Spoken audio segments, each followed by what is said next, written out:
Hello students, our next accessory gland is the prostate gland. Its pH is near about 6.5. It is a single large gland. In this diagram you can easily say that this is a large gland and its pH is near about 6.5. It is a chestnut shape, or we can say donut shape structure. It pour the secretion into the urethra. At this point, it adds its secretion. Prostate gland secretion contain bicarbonate ions which help in maintaining pH. Also contain lipid and citric acid. Lipids which help in the nourishment of the sperms. And it protects sperms from the acidic pH because it is near about containing alkaline pH.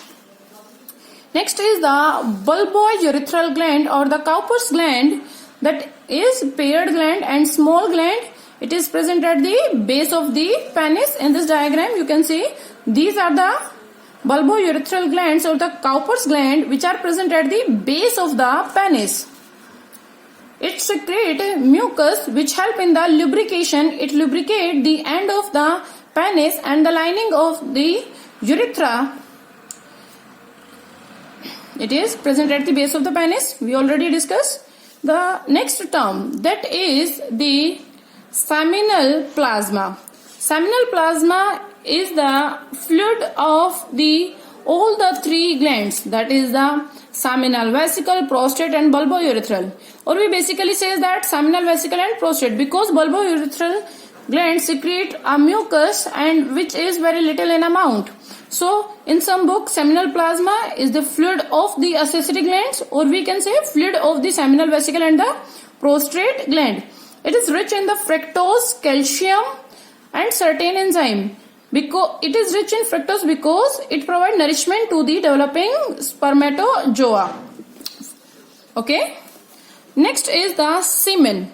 Semen, it is the term which is used for the secretion of glands plus sperms. So semen, if it is 100%, so it contains 90% secretion of the three accessory glands and 10% sperms. The pH of the semen is 7.4. Semen, it is deposited in the vagina of the female during ejaculation process.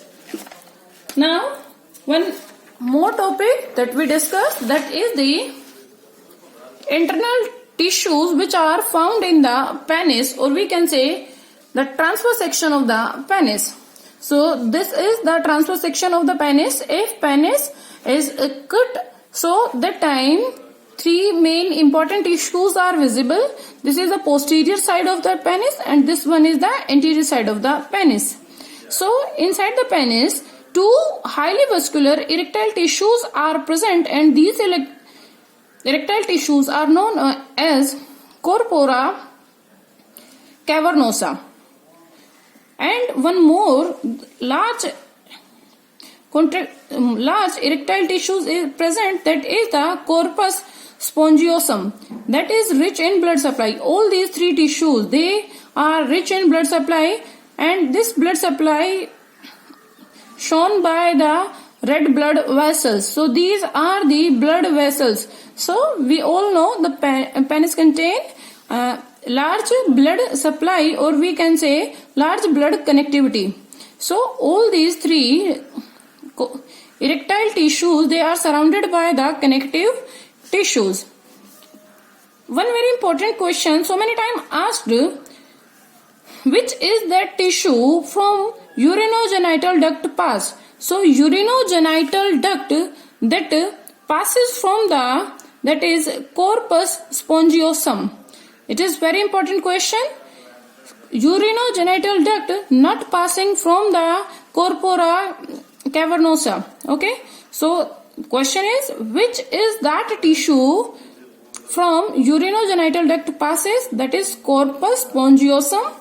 The next question, name the vascular erectile tissue.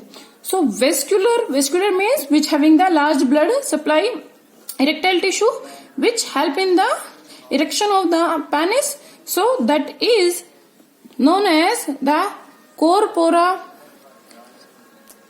cavernosa and the corpus spongiosum, because all these having the rich blood supply. So they are vascular erectile tissue. Thank you so much. Have a nice day.